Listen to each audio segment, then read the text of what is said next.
नमस्कार मित्रांनो, तर मागील भागामध्ये आपल्याला हनीमूनची फारच जबरदस्त अशी मज्जा बघायला मिळालेली होती आणि तो भाग जर तुम्ही पाहिला नसेल तर चॅनलवरती जाऊन आत्ताच पहा, फार मजा येणार आहे. खरं तर सागरने रिसेप्शन वाल्याकडून काही औषधं ऑर्डर केलेली असतात, कारण जबरदस्तीची बासुंदी पिऊन त्याला हगवण लागलेली असते. पण त्या रिसेप्शन वाल्याचा फार मोठा गैरसमज होतो. तो वेटरकडून वेगळंच पाकिट पाठवतो आणि त्यामुळे मुक्ता व सागरची जी काही नोकझोक होते ना, ते पाहून तुम्ही फार हसाल. आणि हे सगळं आपण मागील व्हिडिओमध्ये दाखवलेलं आहे.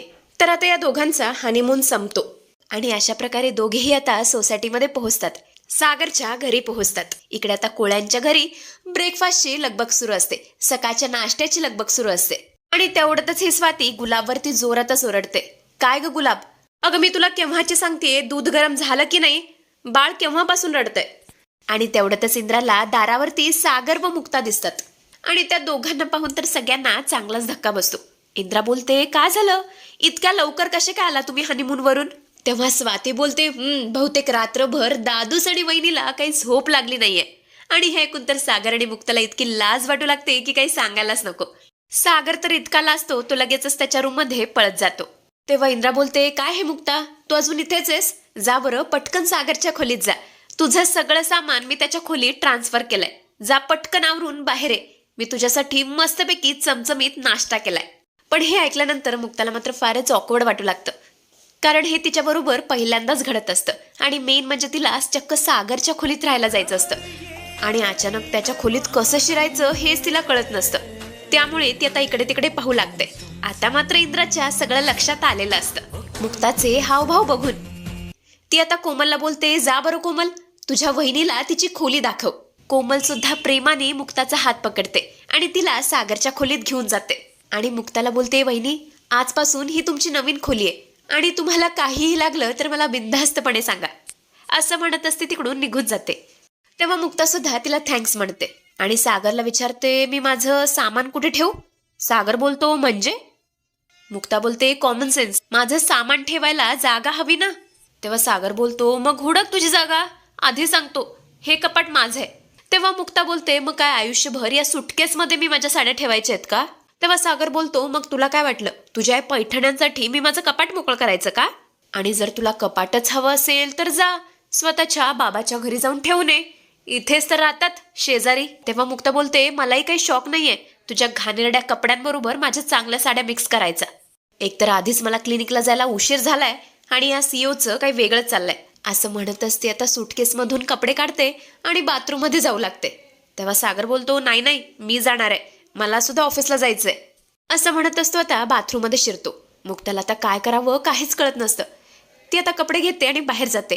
पाहते तर काय, इंद्रा कपाल भारती करत असते. मुक्ता येते आणि बोलते, ऐका ना, मी दुसऱ्या बाथरूम मध्ये जाऊ शकते का?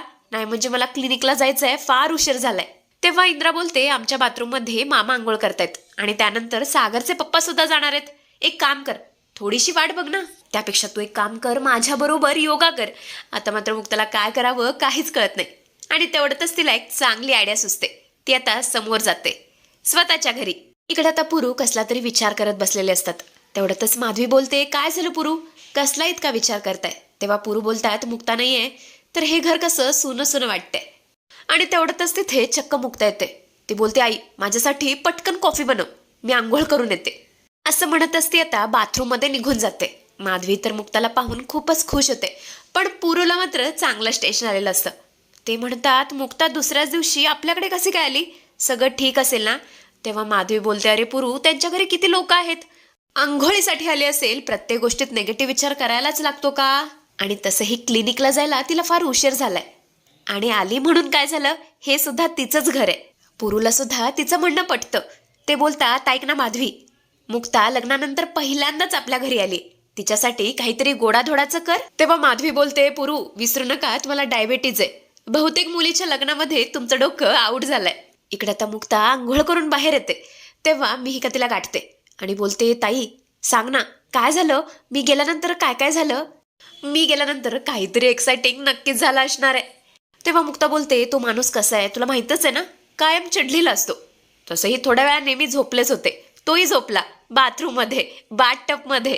तेव्हा मिहिका बोलते, ओ गॉड, मला वाटलंच होतं, मी गेल्यानंतर तुमच्यात वर्ल्ड वॉर 3 नक्की सुरू झाला असणार आहे. तेव्हा मुक्ता बोलते, वॉर तर झाला होता, पण जिंकले मीच. पण याचा बदला त्याने आज घेतला. मला त्याच्या बाथरूममध्ये घुसूच दिलं नाही. आणि हे सगळं ऐकून तर मीही का जोरजोरात हसू लागते. तेव्हा मुक्ता बोलते, हे सगळं तुझ्यामुळे झालंय. बदाम दूध आणायची काय गरज होती? तेव्हा मिहिका बोलते, आई शपथ सांगते ताई, मी खरंच काढा घेऊन आले होते. पण त्याचं बदाम दूध कसं काय झालं हेच मला कळत नाहीये. आणि मला काय वाटतंय माहितीये का, हे सगळं देवानेच घडवून आणलंय. कारण त्यालाही असंच वाटत असणार आहे, काही करून तुमचा मधुचंद्र फार इंटरेस्टिंग झाला पाहिजे. तेव्हा मुक्ता बोलते, बास झालं, फार बोललेस, मी आता जाते, मला फार उशीर झालाय. असं म्हणतच ते आता बाहेर जाऊ लागते. तेवढ्यातच पुरू तिला थांबवतात. पुरू बोलतात, मुक्ता अगं साडीमध्ये फार छान दिसतेस. तेव्हा मुक्ता बोलते, बाबा हे सगळं तुम्हीच तर दिलंय मला लग्नात. साडी ज्वेलरी सगळं तुम्हीच तर दिलंय. असं म्हणत असते आता तिकडून निघून जाऊ लागते. पुरू आता तिचा हात पकडतात आणि बोलतात, बस ना 5 मिनिट. पुरू तर इतके इमोशनल झालेले असतात, ते एकटक मुक्ताकडे पाहत असतात. मुक्ता बोलते, काय झालं बाबा? पण कसं बसं पुरू स्वतःला कंट्रोल करतात आणि बोलतात, काय नाही काय नाही. अगं मुक्ता पहिल्यांदाच लग्नानंतर आपल्या घरी आली, तिला काहीतरी गोडाधोडाचं बनव.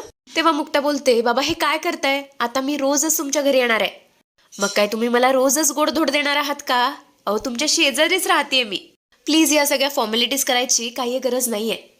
तेव्हा पुरू बोलतात, बरं ठीक आहे, तुझ्या आईने समोसे केले आहेत गरमागरम, ते खाऊन जा. तेव्हा मुक्ता बोलते, ऐका ना बाबा, त्यांनीही माझ्यासाठी नाश्ता केलाय.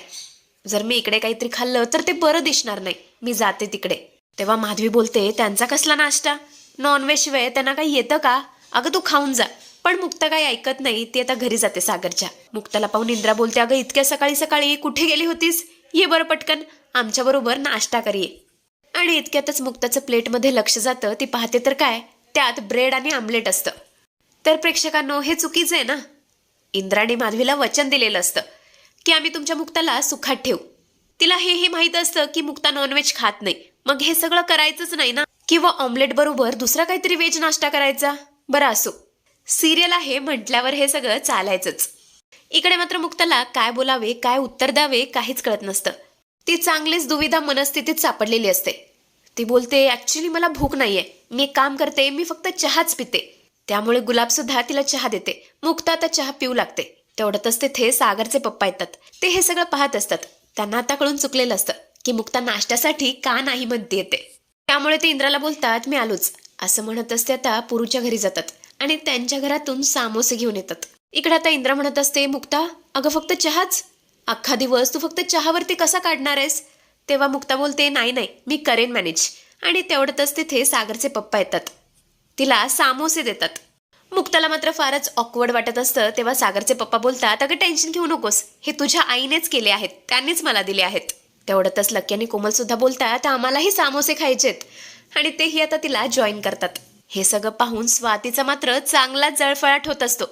ती म्हणत असते, मम्मी घरची हवा चांगलीच बदलली आहे. आणि तेवढ्यातच तिथे सागर येतो आवरून. इंद्रा बोलते, बाळा अरे नाश्ता कर ना. तेव्हा सागर बोलतो, नाही नको, मी ऑफिसला निघालोय. तसंही मला वेळ झालाय, मी तिकडेच काहीतरी मागून घेतो आणि नाश्ता करतो. थोडंतच सागरचे पप्पा बोलतात, सागर विसरू नकोस, आज सईची फायनल हिअरिंग आहे. आपल्याला 12पर्यंत कोर्टात पोहोचायचंय. तुम्ही दोघेही आठवणीने कोर्टात पोहोचा. इकडे आता कोर्टाबाहेर ऑलरेडी सावनी आणि हर्षवर्धन पोहोचलेले असतात. हर्ष म्हणत असतो, काय झालं सावनी? त्या सागरची वाट पाहतीयस? मला काय वाटतंय माहितीये का, तो कुठेतरी तोंड लपवून बसला असेल, विचार करत असेल कसं बरं जायचं कोर्टात. तेव्हा सावनी बोलते, तो सागर फार हुशार आहे, तो दुसरी खेळी तर खेळणार नाही ना. तेव्हा हर्षवर्धन बोलतो, अगं सावनी तो ऑलरेडी हरलाय आणि हरलेली लोक काहीच करू शकत नाहीत. आणि तेवढ्यातच तिथे सागर सुद्धा येतो. त्याला पाहून हर्षवर्धन बोलतो, अरे च्या हाला वाटतं, तुला आठवतंय का काही दिवसांपूर्वी तो आपल्या घरी आला होता. काय बरं म्हणत होता, चक्का आपण दोघे सईला याच्या घरी घेऊन येऊ. पण बिचाऱ्याचे सगळेच प्लॅन फ्लॉप झाले. काय रे सागर, तुला काय वाटलं तुझं त्या मुक्ताशी लग्न होईल? खरं तर हा तुझ्यासाठी धडा आहे. हा हर्षवर्धन सागर पासून कधीच हरू शकत नाही. तू माझ्याकडून माझा कॉन्ट्रॅक्ट हिसकावून घेतला, पण मी काय केलं, तुझी मुलगीच तुझ्याकडून हिसकावून घेतली. पण सागर मात्र सगळं काही ऐकून घेतो. त्याला काही एक खरं सांगत नाही आणि बोलतो, तुझी फालतूची बडबड आहे ना ती जरा बंद कर, नाहीतर असं नको व्हायला की तुझा प्लॅन तुझ्यावरतीच उलटेल. आणि तेवढंच त्याचं सईकडे लक्ष जातं. सई माईंबरोबर बसलेली असते बाकावरती. त्यामुळे सागर तिकडून निघून जातो. तेव्हा हर्षवर्धन सावनीजवळ येतो आणि बोलतो, बघितलंत का, तुझा हा भित्रा नवरा मला भिवून पळून गेला. तेव्हा सावनी बोलते, जर सगळ्यांना घाबरवून झालं असेल तर जाऊया का कोर्टात? असं म्हणत असते आता हर्षवर्धनला कोर्टात घेऊन जाते. तेव्हा हर्षवर्धन बोलतो, हे सगळं ठीक आहे, पण तिला फोन कर ना, त्या मुक्ताला, या केसची सगळ्यात महत्वाची व्यक्ती. तेव्हा सावनी बोलते, रिलॅक्स हर्ष, ती येईल लवकर. आत्ताच त्या बिचारीचं लग्न मोडलंय, दुःखात असेल ना, पण तू अजिबात टेन्शन घेऊ नकोस, मला खात्री आहे ती सागरच्या विरोधातच बोलेल, त्याच्या विरोधातच ती साक्ष देईल. असं म्हणत असते तर सई जवळ येते आणि बोलते, सई बाळा चल आज चल, आणि माई तुम्ही इथेच बसा. इकडे आता इंद्रा मुक्ताच्या हातात बांगड्या घालते आणि बोलते, 1 महिना या बांगड्या काढायच्या नाहीत. या बांगड्या माझ्या आजी सासूने मला दिल्या होत्या आणि आज बांगड्या आता मी तुला देत आहे. आणि कोर्टात गेल्यावर या बांगड्या बघून तर त्या सावनीचा असा जळफाट होणार आहे की सांगायलाच नको, फार मजा येणार आहे. मुक्ता सुद्धा खूपच प्रेमाने त्या बांगड्या घालून घेते आणि क्लिनिकला पोहोचते. इकडे आता थोड्या वेळाने केसला सुरुवात झालेली असते. जज म्हणत असतात, केस नंबर 272, सावनी सागर कोळी डिवोर्स केस. सागरच्या घरची सुद्धा सगळीच मंडळी आता कोर्टात पोहोचलेली असते. पुरू, सागरचे आई वडील सगळेच. पण ही मुक्ता काय अजून आलेली नसते. बहुतेक ती अजून क्लिनिक मध्येच असते. सगळीच आता आपापल्या जागेवरती बसलेले असतात. हर्षवर्धन तर त्या सागरकडे फारच खुन्नस देऊन पाहत असतो.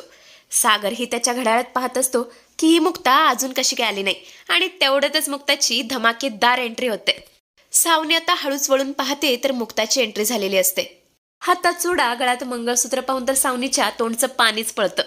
डोळे वटारून ती आता मुक्ताकडे पाहत असते. मुक्ताला पाहून तिला असा काही झटका बसलेला असतो की स्वतःच्या डोळ्यांवरती सुद्धा तिला विश्वास बसत नसतो. सावनी आणि हर्षवर्धन तर एकमेकांकडे पाहतच राहतात. तेवढ्यातच मुक्ता बोलते, सॉरी मॅडम, मला यायला जरा उशीर झाला. तेव्हा जज बोलतात, it's okay miss Mukta Gokhale, या तुमच्या जागेवरती बसा. पण इतक्यात सागर ते करेक्ट करतो आणि बोलतो, मिसेस मुक्ता सागर कोळी. आणि हे ऐकून तर हर्षवर्धन आणि सावनीला चांगलाच धक्का बसतो. तेव्हा आता सईची कस्टडी कोणाला मिळेल यात सुद्धा एक फार मोठा ट्विस्ट असणार आहे मित्रांनो. आता सईची कस्टडी कोणाला मिळेल हे पाहणं रंजक ठरणार आहे. यात सुद्धा हर्षवर्धनचा मोठा प्लॅन असणार आहे, पण सागर मुक्ता तो उडवून लावणार आहेत. त्यामुळे पुढे काय घडतंय हे मी तुम्हाला सांगणारच आहे. पण त्याआधी चॅनलला सबस्क्राईब करा, केले नसेल तर करा, कारण सबस्क्राईब केल्याने अपडेटची नोटिफिकेशन तुम्हाला मिळेल, पण सर्वात आधी अपडेट पाहायला मिळतील. Till then, bye bye, thanks for watching.